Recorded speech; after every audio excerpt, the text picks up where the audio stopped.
Hoje temos acesso à informação de maneira simples e instantânea. Podemos saber o que quisermos, não existem limites.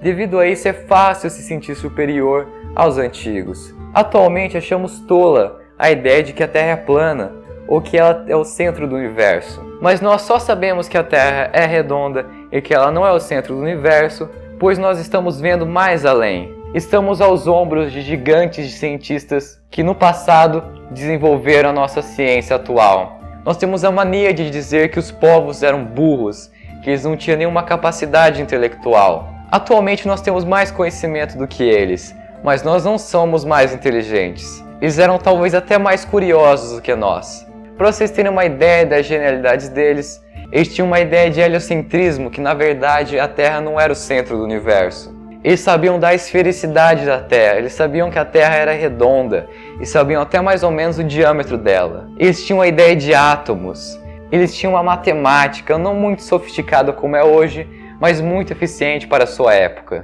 Eles sabiam o tamanho aproximado do Sol, eles tinham uma noção da distância entre as estrelas. Enfim, eles fizeram coisas fantásticas, coisas que infelizmente nós não aprendemos na escola. E é isso que nós veremos no vídeo de hoje. A genialidade dos antigos.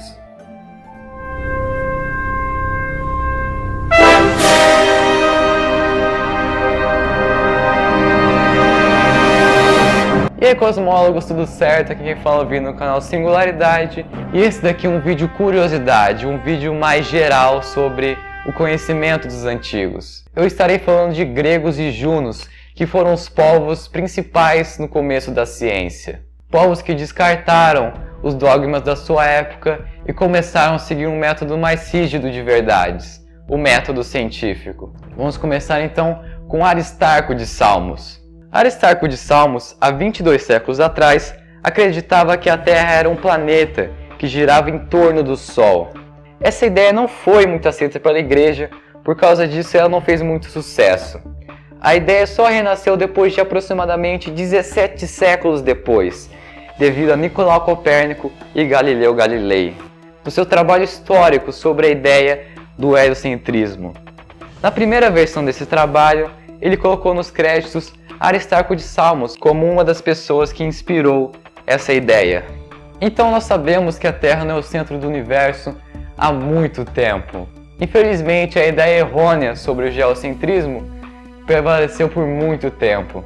Várias pessoas defendiam essa ideia, até Cláudio Ptolomeu, que foi um grande astrônomo. Ele fez o modelo Almagesto, que era bom para fazer previsões sobre as órbitas dos planetas, porém estava fundamentalmente errado. Na mesma época, mais de 20 séculos atrás, ele sabia que a Terra era redonda.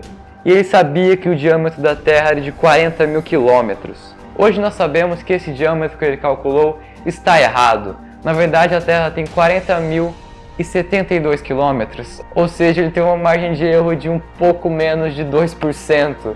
Porém, ele estava usando instrumentos nada tecnológicos para fazer essa estimativa. Eu inseri duas varetas ou obeliscos, um aqui em Alexandria e um aqui em Ciene. Mas como pode ser, perguntou Eratóstenes, que no mesmo instante não haja sombra em Ciene e haja uma sombra muito substancial em Alexandria? A única resposta era que a superfície da Terra é curva. Porém, provavelmente a primeira pessoa a pensar numa Terra redonda foi Pitágoras, há mais ou menos 20 séculos atrás. Ele provavelmente percebeu esse efeito que acontece no mar de os barcos sumirem progressivamente. Isso só faria sentido numa Terra esférica. Agora nós vamos para Demócrito de Abdera. Ele nasceu por volta de 460 anos antes de Cristo. E ele acreditava que a matéria era feita de coisas individuais, chamadas átomos, e que existe muito vácuo na matéria. Ou seja, ele acreditava na ideia de átomos. Ou seja, ele acreditava que os fenômenos da natureza eram devidos a efeitos materiais, feitos de pequenas partículas que ele chamava de átomo.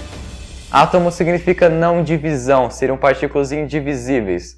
Hoje nós sabemos que o átomo é divisível, mas a sua ideia de que existe muito vácuo na matéria está certa. Se nós pegarmos um prédio gigantesco, como por exemplo o Empire State, e tirarmos todo o vácuo nele, ele teria o tamanho de um grão de arroz. Então às vezes nós pensamos que o espaço tem muito vácuo, mas também o microcosmos também tem muito vácuo.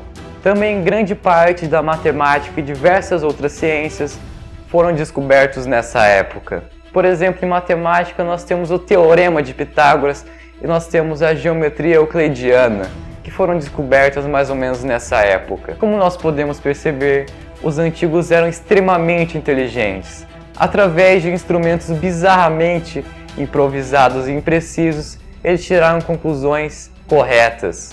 Um ícone do conhecimento humano foi a Biblioteca de Alexandria. Uma biblioteca gigantesca. A biblioteca tinha milhões de papiros. Felizmente, uma fração mínima que você tem agora na palma da sua mão. Infelizmente, a biblioteca foi queimada e destruída. Todas as descobertas que eu disse nesse vídeo só são o que sobrou da queima de todos os livros. Imagine aonde nós estaríamos se todo esse conhecimento tivesse sido preservado. Esses trabalhos demoraram pelo menos 1 milênio para serem redescobertos. A biblioteca foi destruída pois ninguém foi defendê-la. O povo não tinha noção da importância dela. Devemos aprender com essa história. Precisamos preservar o conhecimento que temos. O conhecimento é a coisa mais importante e preciosa que nós temos. Sem ele nós voltamos à era da ignorância e do medo. Da próxima vez que nossa biblioteca for atacada, nós precisamos defendê-la. Então é isso, pessoal, espero que tenham gostado do vídeo. Se gostou, deixe seu like, comente nos comentários caso você tenha alguma dúvida, alguma sugestão, alguma correção. Essas aqui são as redes sociais do Singularidade, tem o Facebook, tem o Twitter, tem o Instagram. E é isso, pessoal, se inscreva para não perder um vídeo como esse. E é isso, pessoal, até o próximo vídeo e falou!